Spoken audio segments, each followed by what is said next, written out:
Sant Jordi a Radassa. Fes el teu drac. Des de la xarxa de biblioteques de Menorca, en aquest Sant Jordi a Radassa us proposàvem fer el vostre propi drac.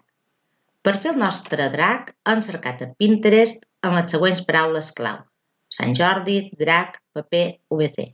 I hem triat un drac senzill, però que tira foc. Hem clicat damunt la imatge triada accedint a la web on hi ha el tutorial amb el material. Tenint en compte que ens trobam en temps de confinament, hem de fer el drac amb el que tenim per casa. Pintar un paper de color verd o, en el nostre cas, fer uns ulls amb bolles de paper de seda. Les hem pintat amb tèmpera blanca. Potser no és com la imatge inicial, però és el nostre drac.